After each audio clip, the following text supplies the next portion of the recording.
Hi, I'm Monty Salzman, and welcome back to Local is Better.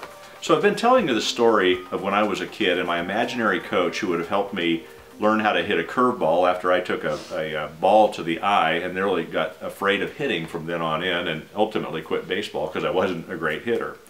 So I talked about how that coach would have started with the basics, and he would have shown tremendous patience and belief in me, just that acceptance of, hey, I completely accept where you are and I believe in your potential, but we got some things to work on together. I'm going to be right here with you every step of the way.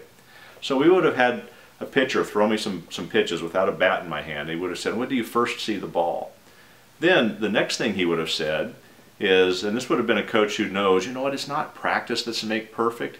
It's really mastering those basic behaviors and those basic steps. So he would have said, the first thing we've got to know is when do you see that ball coming off the pitcher's hand? And we'd work on it till I got it right up here. Then the next thing he would say is, now the next thing you've got to look for that on that pitch is, what do you see the pitcher's fingers doing? Now a curveball is when the pitcher puts his fingers parallel to the seams and snaps his fingers right at the end, and it puts a rotation on the ball, and what it ends up doing is coming right at a batter's head and then curves across the plate right at the end. A fastball is a different kind of pitch. It's when the pitcher's fingers are across the seams and he snaps straight down. And that does not curve, it just goes straight. So he'd say the next thing we got to teach you is this real subtle distinction between a curveball and a fastball, and you're going to have to learn to see what happens with the pitcher's fingers and his hands. But again, it would have been that real detailed coaching without assuming anything, also based upon that patience and acceptance. And I think that applies so much to business, especially with our teams. Are we taking that kind of patience and really believing in people and breaking things down into the details so that they can master and become the kind of employees that you really want them to do, so that your company delivers the way that you want it to do.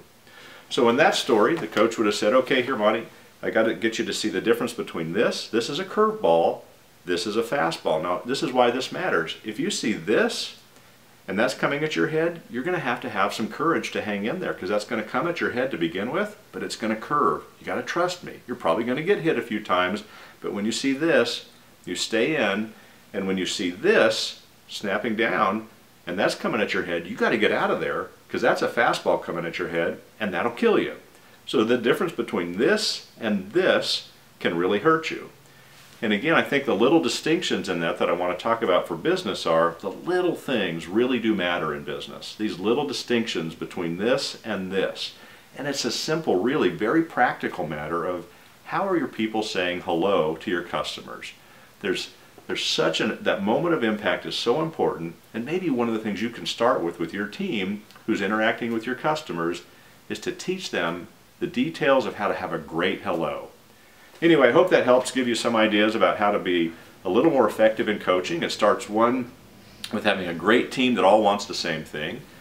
It continues with having total trust, total acceptance of your team, having the patience to work with them on those foundational things and work on the details so that they can execute at the level that you want your business performing for your customers.